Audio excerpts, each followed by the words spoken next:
Hoy, en Íntima y Profunda, vamos a poner nombre a eso que sientes y que a veces no sabes explicar. Hablaremos de cómo identificar si estás viviendo bajo la sombra de un trauma, por qué el dolor de tu pasado sigue apareciendo en tu presente y, sobre todo, entenderemos junto a Sandra Gómez que estar roto no es el final, sino el espacio necesario para que algo nuevo comience a crecer. Llegaste al lugar correcto. Estás en Íntima y Profunda. Si a comienzos del 2025 alguien me hubiera dicho que mi año iba a terminar con un nuevo propósito de vida, me hubiera costado trabajo creerlo. En aquel momento solo veía sombras. La muerte de mi padre, la fragilidad de la salud de mi madre y mi propio cuerpo desafiándome. Pero hoy sé que las crisis no llegan solo para rompernos.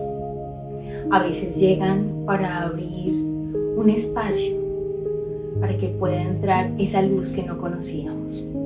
Interesante los traumas. No los queremos, no los pedimos, vienen, pero a veces nos enriquecen. Sí. Nos quitan cosas, o sea, yo no estoy minimizando, o sea, no quiero sonar como que tú estás diciendo que nos deja todo maravilloso, no, nos quita cosas, claro. Y cosas que duelen mucho, en todos los niveles, pero también nos dejan, nos enriquecen, porque nos ayudan a desarrollar esas habilidades que están ahí potencialmente en nosotros, que si no hubiera llegado ese trauma, no hubiéramos tenido la obligación de desarrollarlas.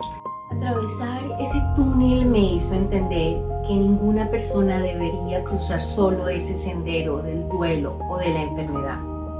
Así nació este espacio de la necesidad de darnos soporte, de ser vulnerables y de encontrar un sentido detrás de la tormenta. Bienvenidos a Íntima y Profunda, un espacio para conversaciones reales, honestas y profundamente humanas. Aquí exploramos las emociones que nos definen, las experiencias que nos transforman y las historias que nos recuerdan que no estamos solos en nuestro camino. Hoy celebramos que después del desierto siempre hay un renacimiento. Y para hablar de cómo transformar el dolor en propósito, tenemos a una invitada muy especial. Alguien que ha dedicado muchos años a acompañar a personas, a familias, a atravesar esos lugares de oscuridad. Sandra Gómez, psicóloga, escritora, conferencista, pero como dice ella, una niña que todavía cree en la magia. Bienvenida, Sandra, ¿cómo estás? Hola, Mónica, ¿cómo estás? Muy bien, gracias por invitarme. Feliz de estar aquí de nuevo contigo y con todas las personas que nos están viendo. Bueno, Sandra, yo quiero que la gente también conozca un poco tu historia, ¿sí? ¿De dónde vienes? Tú eres colombiana y desde el 2003 vives en Estados Unidos, correcto, ¿verdad? Cuéntanos un poco de cómo fue esa decisión primero para venirte acá, por qué te viniste y cómo es ese llamado. Sí, bueno, siempre quise aprender más acerca de la psicosis, que es lo que popularmente llamamos la locura. Y en mi país, pues no hay mucha, o en ese entonces, no sé ahora, no habían muchos recursos económicos para investigar.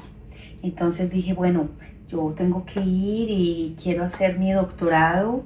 Y Estados Unidos es un país que promueve mucho la investigación.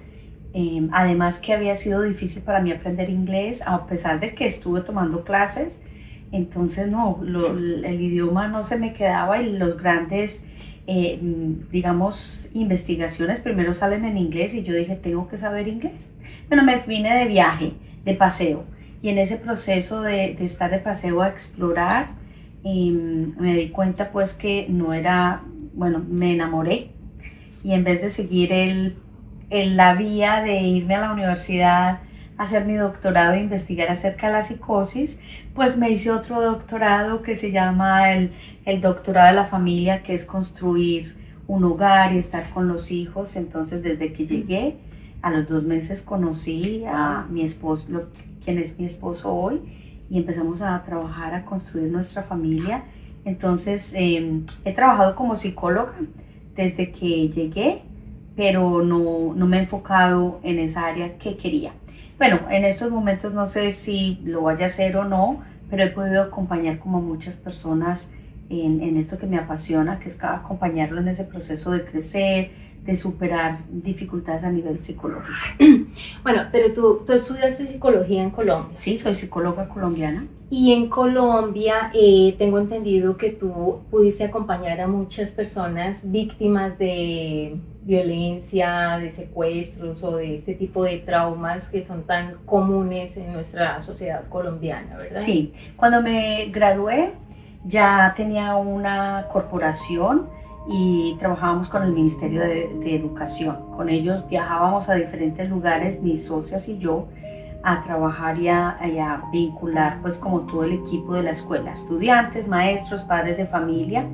Y ya después de eso, a la par, yo trabajaba en lo que se llama el Pastorcito, que es una institución de bienestar familiar de Colombia asociada al Buen Pastor, la cárcel del Buen Pastor, que es de mujeres. Entonces mi trabajo allí era, las mujeres estaban detenidas en la cárcel, el Pastorcito quedaba como a una cuadra de la cárcel y yo trabajaba con los niños y las mamás.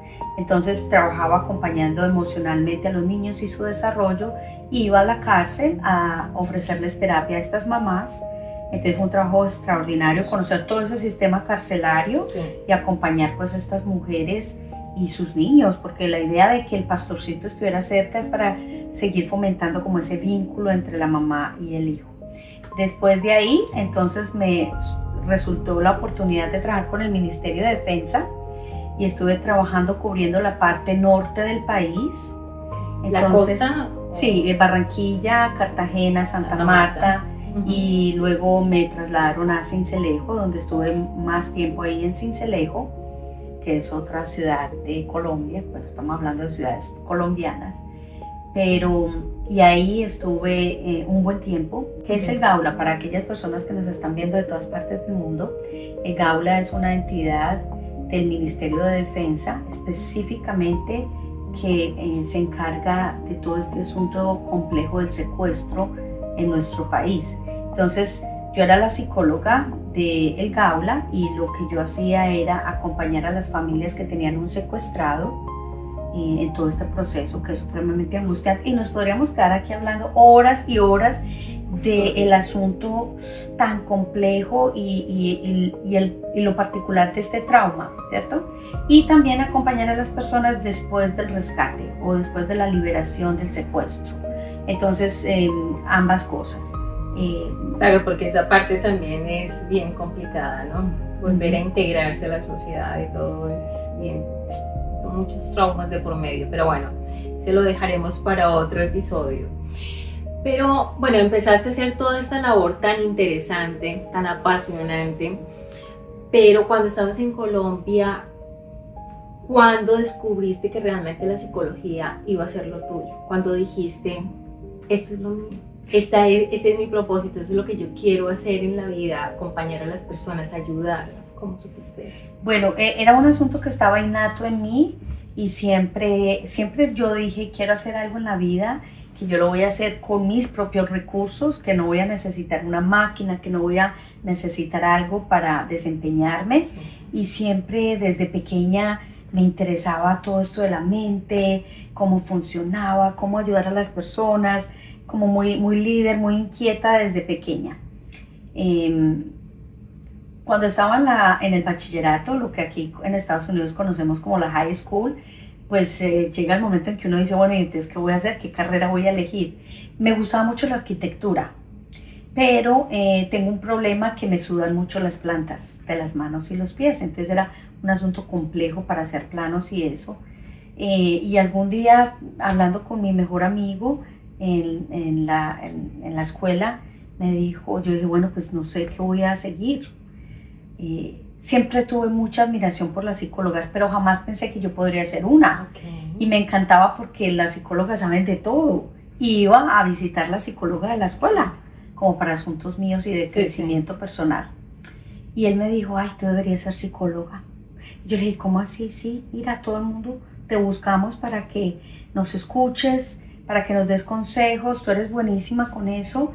Y me quedó sonando y dije, claro, esa es mi pasión, eso lo llevo conmigo, es natural, me apasiona y no me había dado cuenta porque era parte de mi vida. Claro. Y estoy feliz de haber elegido eso, lo elegiría 1000 veces porque esa soy yo. Claro, esa es tu esencia. Sí.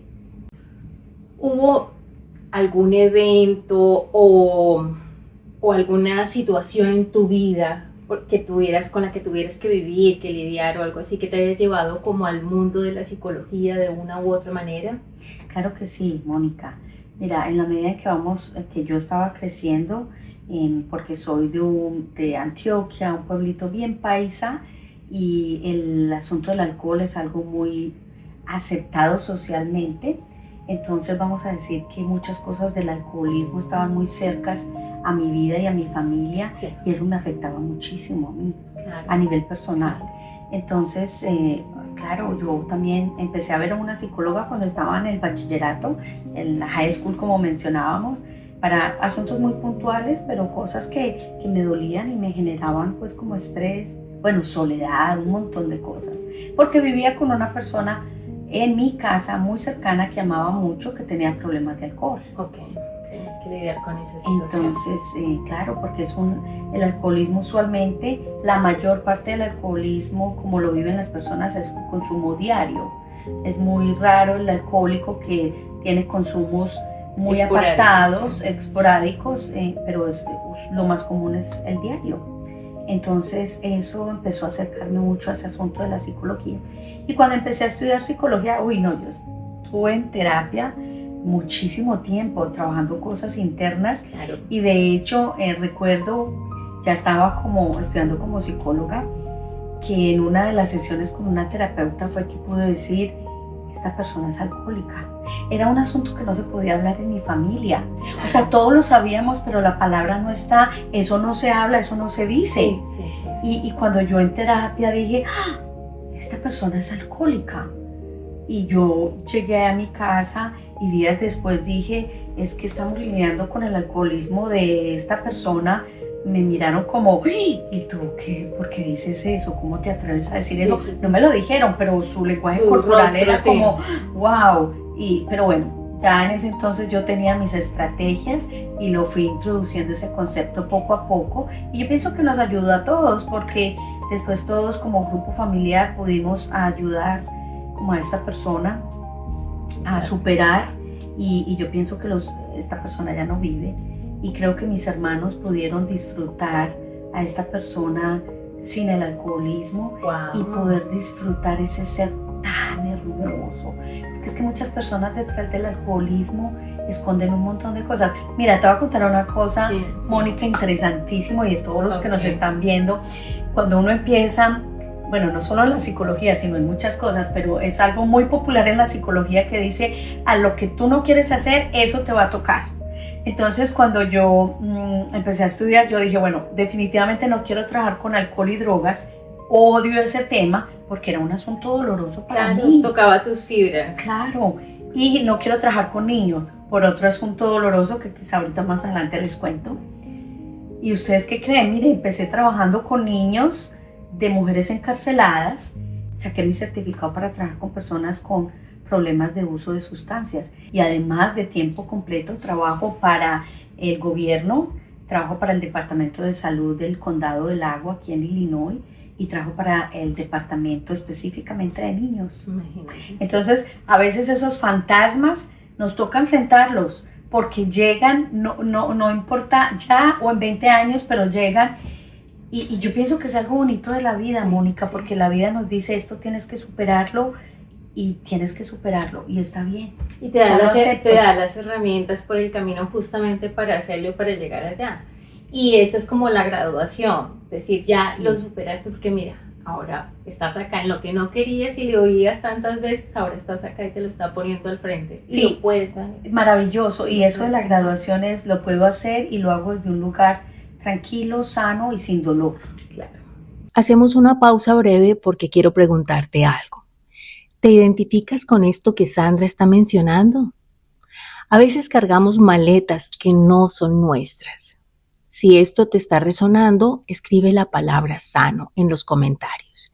Quiero saber que no estás solo en este proceso. Tú tienes una frase que lo he visto pues en algunas de tus publicaciones y es que es todo es posible, solo se necesita creer. ¿Tú crees en esta frase? Sí, creo, la vivo, me la gozo, es parte de mi ser. ¿Qué le puedes decir justamente a las personas acerca de esta frase? Para que entiendan que todo es posible si se cree. Claro que sí. Bueno, y el asunto, y como yo lo explico a muchas personas, es que nosotros vivimos, vamos a pensar que vamos a un almacén a comprar algo. Todo está disponible ahí en ese almacén. Aquí no te dicen, Sandra, en este almacén puedes comprar esta área, pero esta área no. Todo está disponible para mí. Entonces yo siento y explico a las personas y los invito a que piensen que el universo donde estamos es un almacén. Todo está disponible para nosotros, podemos acceder a lo que queramos. No hay ningún letrero que diga, Sandra, usted no puede ser psicóloga, Sandra, usted no puede estar en el podcast con Mónica, Sandra, usted no puede, no hay en ningún lugar que diga, usted no puede, usted no pertenece, usted no lo puede lograr. Todo es posible. El asunto es que yo lo crea, que yo quiera y yo vaya y lo compre, que yo vaya y lo tome. O sea, nosotros nos estamos limitando cuando ponemos todos esos obstáculos y decimos, no, tal vez no, pero no, es que tal vez hay mucha competencia allí, no, pero tal vez evito esto porque, o sea, como todas esas excusas que nos ponemos son las que bloquean ese logro, ¿verdad? Ese poder lograrlo. Totalmente. Bueno, y entonces las personas cuando doy conferencias me dicen, Sandra, pero ¿por qué esto pasa? Porque yo misma me bloqueo, porque mi mente me pone esos obstáculos. Y yo no sabría darle la respuesta exacta, pero yo le podría decir una de las razones es que cuando estamos creciendo, papá y mamá, por ese amor que nos tiene, es cuidado, no te caigas o no entres ahí porque eso te va a doler. Mira, es que tienes que hacer esto para que logres tal cosa. Entonces, siempre, especialmente a los padres de familia que me están mirando hoy, yo les digo, con ese afán de ser buen papá y mamá y enseñar a los hijos o corregirlo en lo que están haciendo negativo, nos enfocamos demasiado en lo que no están haciendo bien nuestros hijos. Entonces, inconscientemente, ¿cuál es ese mensaje que llega a los hijos? Ay, tienes que mejorar esto. Ay, tú eres muy desordenado, pero tienes que mejorar acá. Y se nos olvida enfocarnos en esas cosas maravillosas que ya son y tienen, claro, que es la mayoría. Entonces, la técnica que le doy a los padres de familia que hoy nos están escuchando es esto. Por cada una corrección que haga sus hijos, orientación, llamado de atención que hay que hacerlo, usted va a mencionar 2 cosas que su hijo está haciendo muy bien, porque eso genera ese equilibrio y estamos diciendo a nuestro hijo, veo todas esas cosas maravillosas que tú tienes, tú estás así, tienes que mejorar en esto, pero esto lo haces fenomenal. Exacto. Entonces, a esos padres de familia que nos ven, sigan orientando a sus hijos, pero no se les olvide enfocarse en esas cosas maravillosas que ellos ya tienen, ya hacen, que ellos son. Ahora que estás mencionando esto, pienso en mí, ¿no? Pienso en que yo tengo el problema contrario. A mí alguien me decía, tú no puedes hacer eso, y era como si para mí era un reto. Y yo, que no. Más rápido lo hacía yo. Ese es tu motivador, ¿cierto? Si alguien te dice, no lo puedes lograr, ese es mi motivador y te voy a demostrar que yo sí puedo, ¿cierto? Hay muchas personas que tienen diferentes cosas que son motivadoras, pero eso es lo que nos impulsa a decir, no, es que yo puedo sobrepasar esto que está pasando, puedo lograr esto o lo otro. Lo importante es que tengas un motivador y que seas consciente de que lo puedes lograr, porque realmente podemos lograr lo que sea. Solo necesitamos el motivador que vamos a decir que es esa chispita que enciende el fuego. Sí, es totalmente cierto. ¿Qué aprendizaje de tu historia estás aplicando en este momento en tu vida? Bueno, hay una de las cosas y es que cada instante lo que enseño, me lo estoy enseñando a mí, y eso es una de las cosas maravillosas y por eso me siento afortunada de hacer esto que hago, especialmente las conferencias, porque cuando estoy dando sugerencias, cuando estoy hablando de eso, hay una vocecita aquí atrás que me está diciendo, a ver, Sandra, ¿y tú cómo lo estás haciendo? Hace mucho tiempo no estás haciendo eso, o ¿cómo es que estás diciendo eso y tú no lo aplicas? Entonces se me convierte en un recordatorio constante de, bueno, esto hay que vivirlo, esto es importante, esto hay que hacerlo. Entonces yo pienso que todo lo que hago, que bueno, trato de que todo lo que hago esté al servicio de la salud y del bienestar no solo mío, sino de la comunidad, que lo siento que la comunidad es mi familia. Lo pongo al servicio mío todo el tiempo.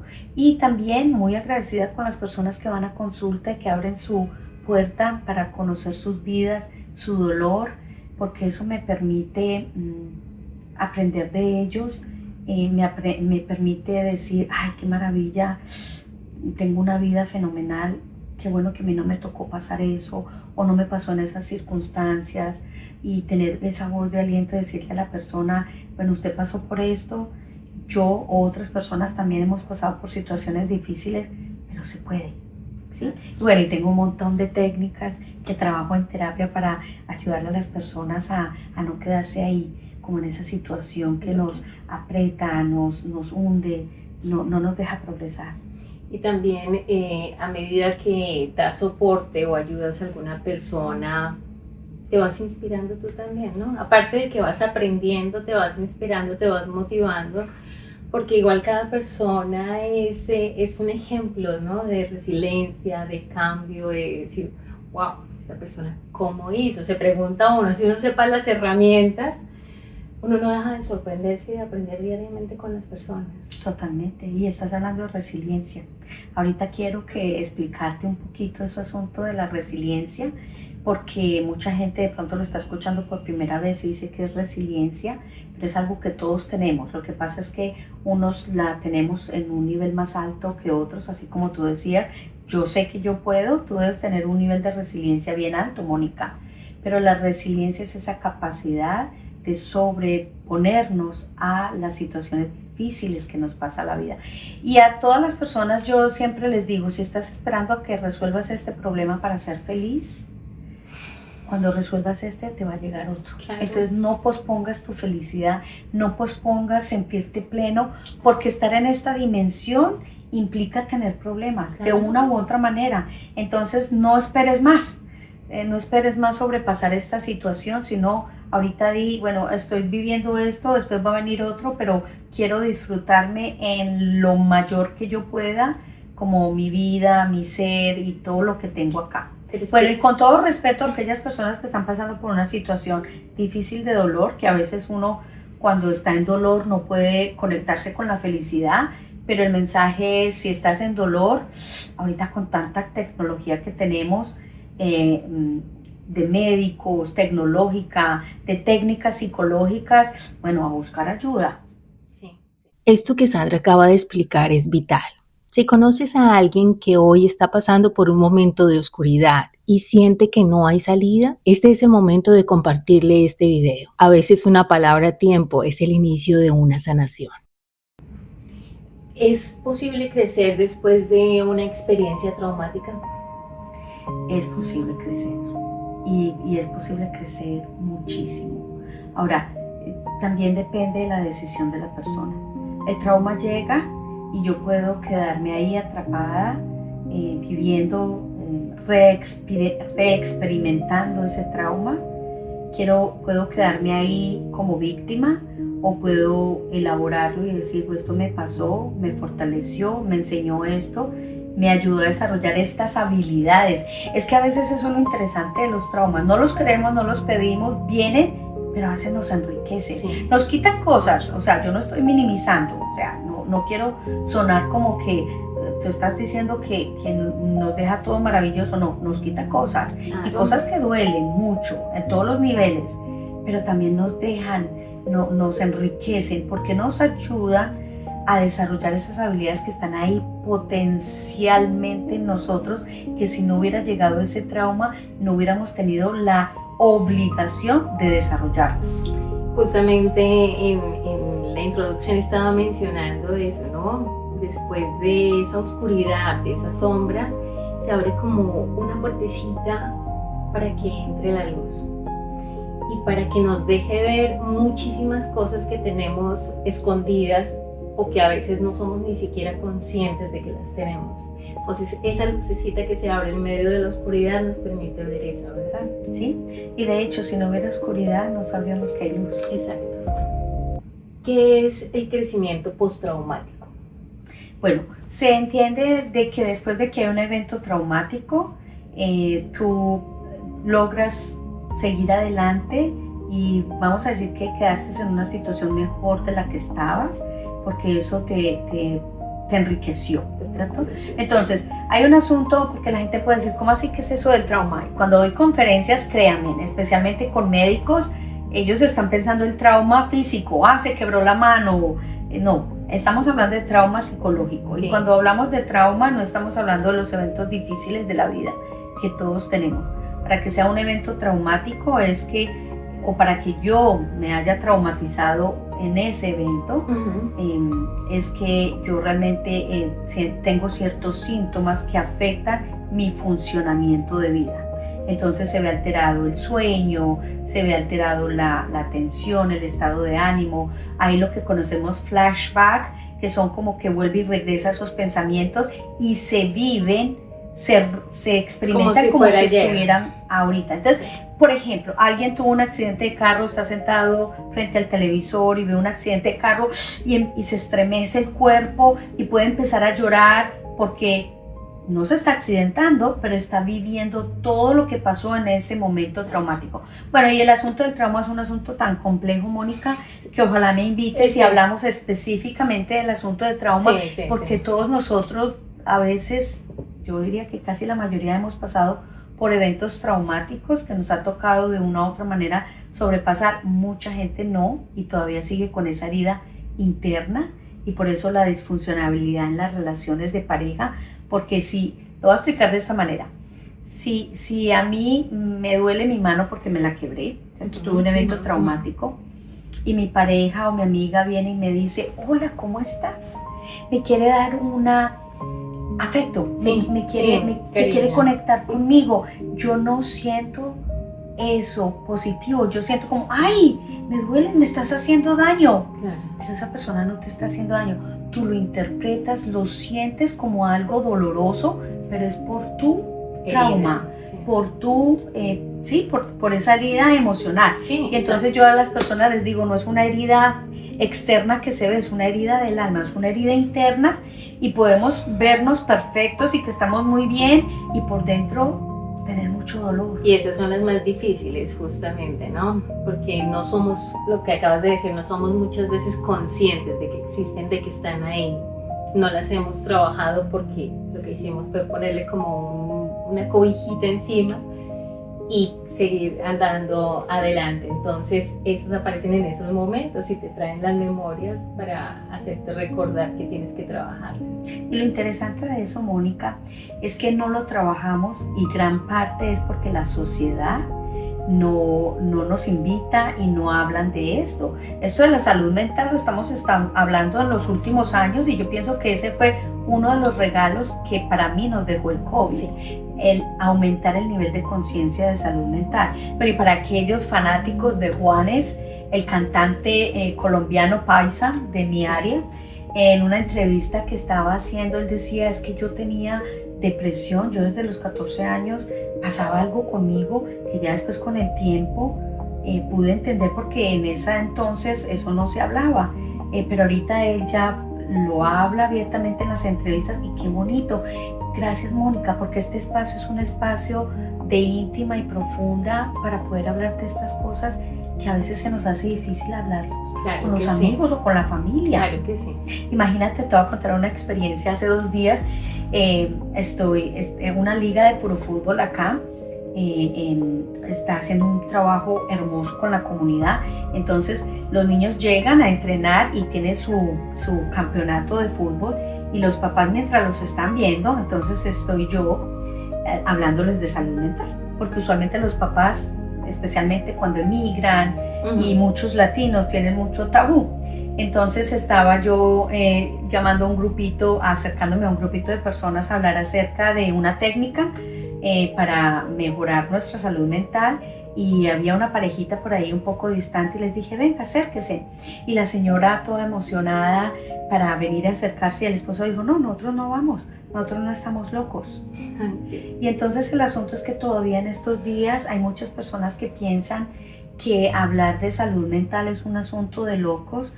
Y bueno, ese va a ser otro tema, Mónica, claro, porque tengo un montón de técnicas claro, que podemos usar al día a día, que así como vamos al gimnasio, que hoy trabajo pesas, la parte de arriba, la parte de abajo, que hoy hago cardio, entonces hay muchas técnicas que nosotros podemos trabajar no para nuestro cuerpo físico y mantenernos saludable físicamente, sino para nuestra salud mental.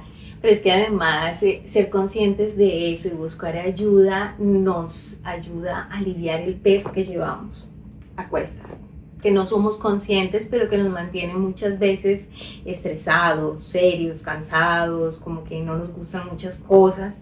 Resulta que tenemos como un equipaje atrás que no somos conscientes de ello, y el tratar de buscar ese tipo de ayudas, yo pienso que, o sea, por experiencia les digo, se siente como si te quitaras todo ese, te sientes liviano después de poder hablar, después de soltar esas cosas. Entonces es una invitación para todos ustedes justamente para que busquen ese tipo de ayuda y de soporte, que además es delicioso. No hay nada mejor que hablar con un psicólogo, se los digo por experiencia, los amo.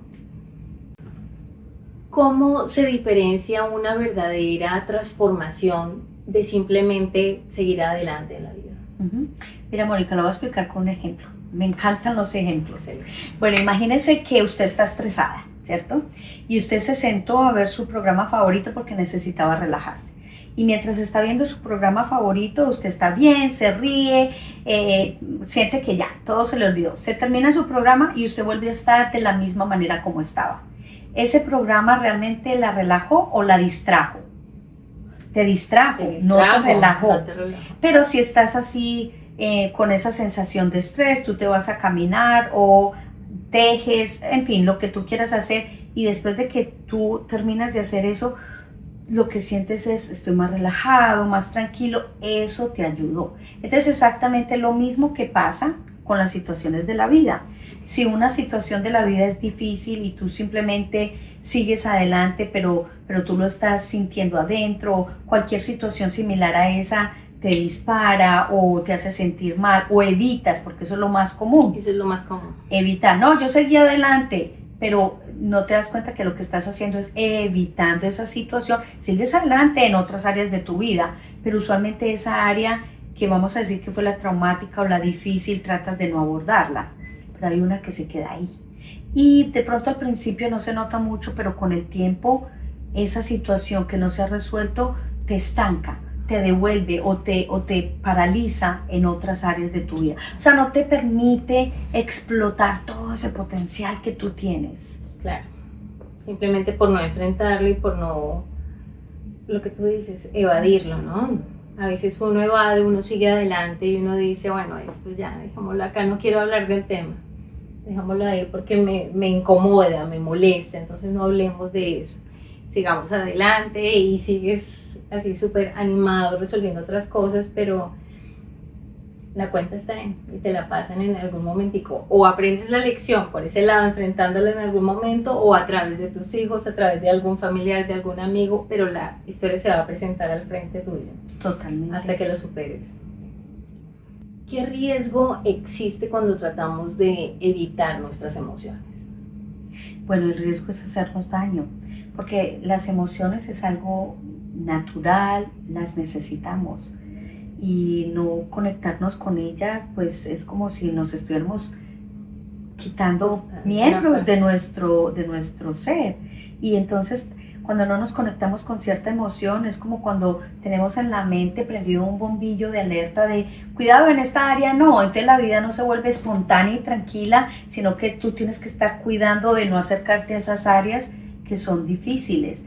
Una de las sugerencias otra vez para estas personas que nos ven, que para ustedes mismos o si son padres de familia, es expandir el vocabulario de emociones, porque de eso no se habla, no nos enseñan. Bueno, a mí no me enseñaron eso en mi casa, y entonces el asunto es que esto que yo estoy sintiendo, si yo no sé el nombre, yo lo lo actúo, ¿cierto? Si una niña de 3 años no sabe qué es sentirse enojada, te va a sacar la lengua, te va a dar un mordisco. Claro. Pero si una niña de 3 años ya sabe que estoy enojada, te va a decir, no juego contigo, estoy enojada contigo, porque ya le encontraron una palabra a eso que estás sintiendo, entonces lo puedes verbalizar y se hace más fácil de procesar y te mete menos en problemas. Claro. Una niña enojada que muerde, la van a castigar, entonces eso, estamos hablando de un ejemplo de una niña de 3 años, pero lo mismo pasa con nosotros en modo adulto.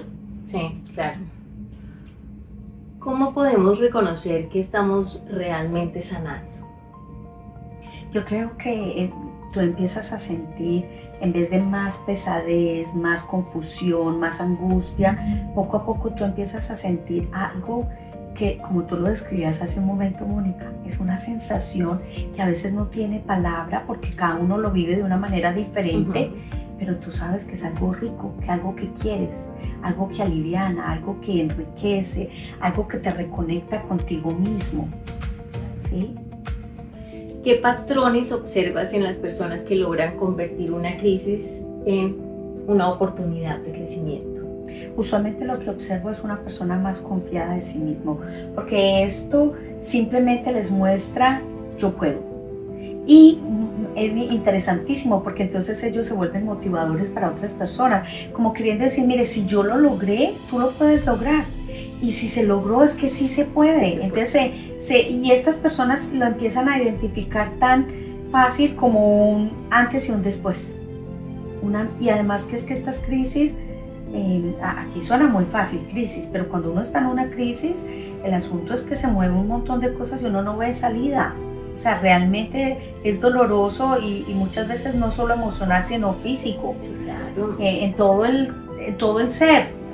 Y es una, bueno, ya hemos hablado varias veces de esto de la crisis, pero cuando se logra pasar es como cuando se celebra la victoria, la graduación. O la victoria después de una maratón que llegas ya a la meta, como que dices, ya estoy acá afuera. Y hay muchas situaciones, como lo explicábamos en otros episodios justamente, que de pronto hay crisis o hay momentos difíciles que no logras superar, pero logras aprender a manejarlos y a convivir con ellos, ¿verdad? Totalmente. Y es que además que en esto de las crisis a veces no se resuelvan como nosotros queremos. O sea, todo problema se puede resolver. Lo que pasa es que muchos no se resuelven como yo quisiera que se resuelva. Pero hay una cosa interesante, Mónica, con esto de las crisis y cuando las superamos. Cuando yo aprendo los números 2 más 2 es 4, yo lo aprendo en la escuela. Pero después de que yo lo aprendí, yo saco ese conocimiento de la escuela y lo aplico en todas partes. Cuando mi mamá me da el dinero, me diste $4. Entonces lo mismo pasa con las crisis. Eso que yo aprendí en ese proceso con esta crisis ya es mío. Entonces cada que viene algo nuevo, yo ya tengo el conocimiento y lo enfrento, entonces me siento más empoderada y la vida a veces se hace mucho más fácil. Tienes las herramientas ahí. Correcto. Sandra, ¿por qué compartir nuestra historia puede convertirse como en una herramienta de sanación? Bueno, puede convertirse cuando la persona elige compartir su historia, porque se está escuchando, porque lo está sacando, porque ese proceso de compartirlo con alguien ya es terapéutico, ¿cierto? Por eso cuando las personas que primera vez vienen a consulta me dicen, yo no sé qué pasó, yo esto no se lo había dicho a nadie, pero yo me siento libre, me siento como si me hubiera quitado algo de acá, sí, claro, de mi espalda que venía cargando y no me había dado cuenta. Entonces eso es el asunto de al decirlo, tú lo estás sacando, ¿cierto? Y tú lo estás compartiendo con alguien, entonces alguien se convierte tu testigo.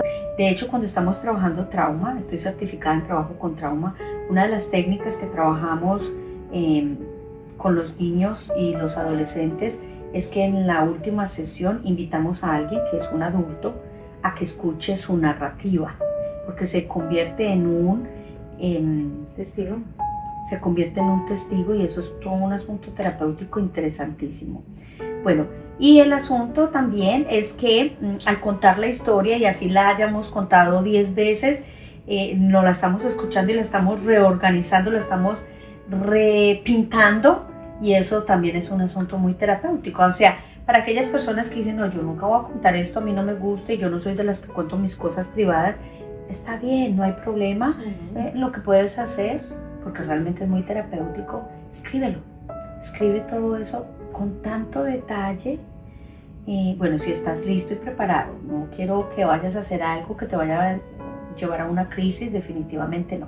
Pero si tú sientes que estás listo y preparado, ese evento traumático difícil, escríbelo en un papel con mucho detalle, donde estás poniendo en ese papel olores, sensaciones, y tómate el tiempo para hacerlo, guárdalo en un lugar secreto mientras lo terminas, si es que no puedes hacerlo en una sola sesión, y después rómpelo en pedacitos pequeños para que nadie lo lea, o quémalo, pero tú ya lo sacaste por medio de una escritura, pero ya no está dentro de ti, ya lo sacaste, y eso solito es terapéutico. Wow. ¿Qué sucede emocionalmente cuando transformamos nuestras heridas en servicio para el otro? Bueno, eso da sentido de vida, realmente es eso. Y una de las cosas más importantes es tener sentido de vida.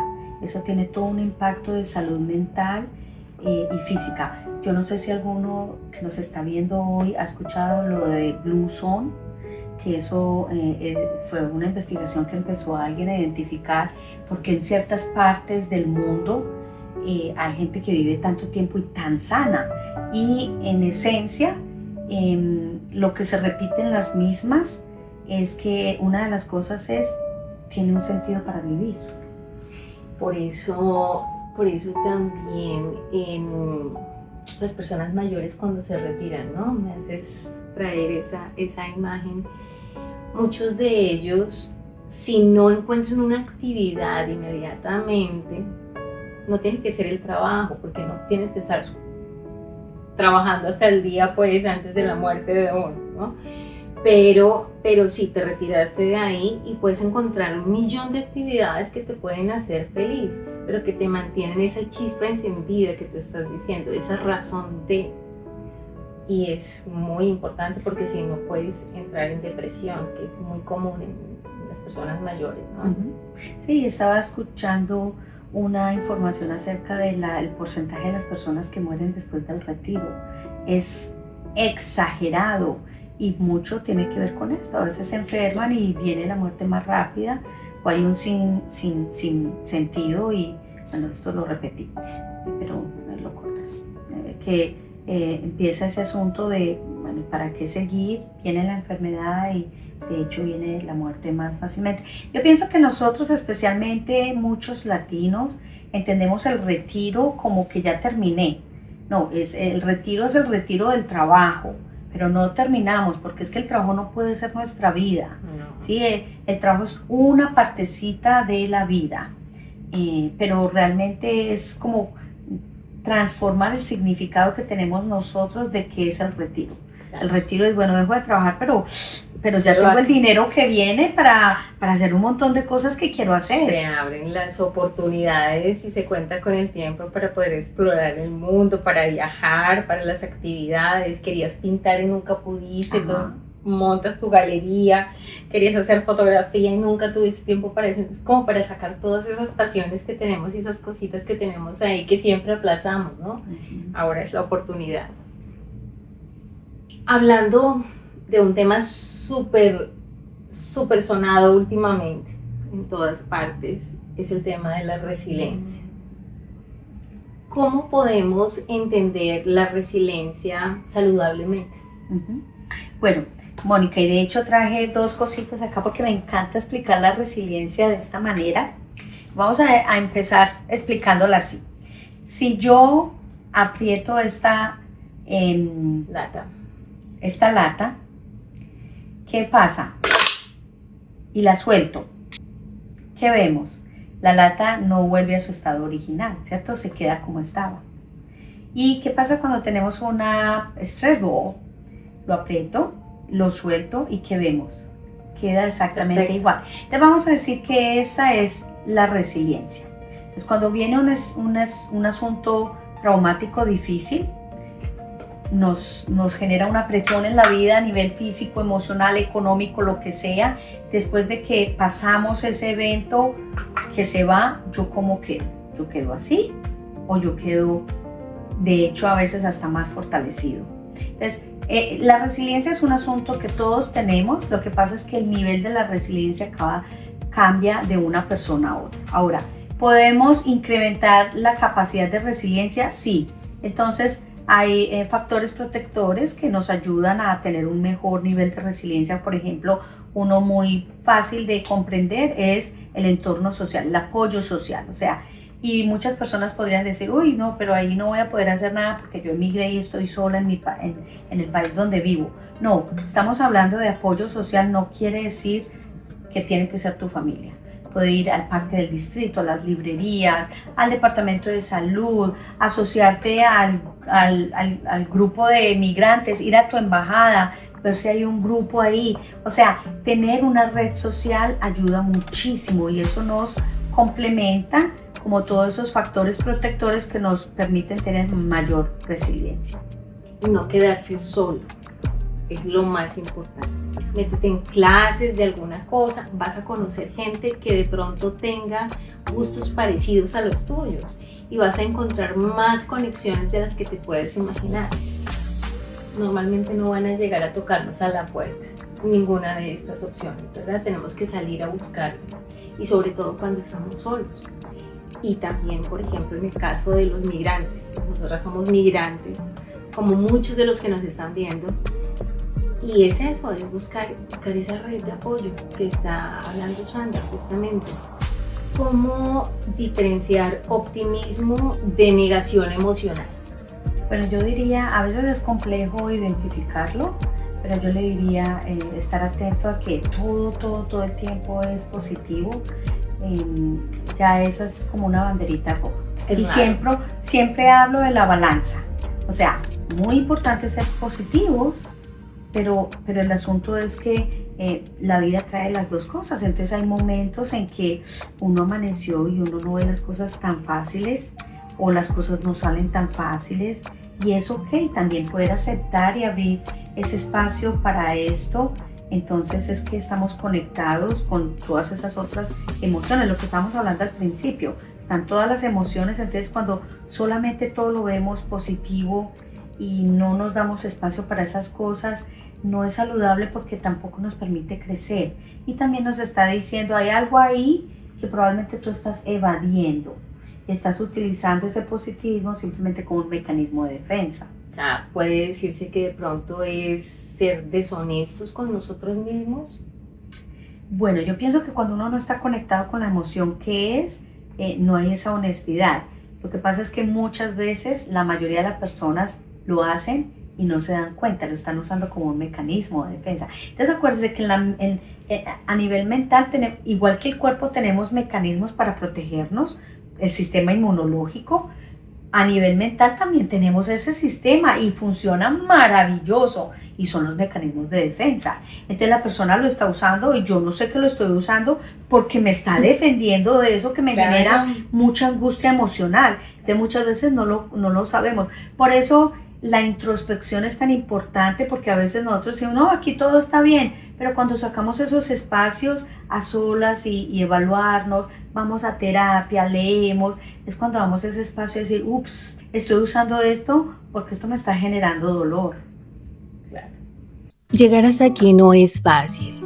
Hoy hemos mirado de frente a esas cenizas y hemos entendido que el trauma no nos define, pero sí nos ha condicionado. Gracias, Sandra, por ayudarnos a ponerle nombre al dolor. Pero identificar la herida es solo la mitad del camino. La pregunta ahora es, ¿cómo se reconstruye una vida después de esto? El próximo domingo a las 6 p.m. Sandra nos entregará las herramientas prácticas, los hábitos diarios y ese concepto de la burbuja invisible que cambiará tu forma de proteger tu paz. No te pierdas la segunda parte de este renacer aquí en Íntima y Profunda. Suscríbete y activa la campana para que seas el primero en dar este paso con nosotros. Nos vemos el próximo domingo. Conversaciones reales, historias que transforman.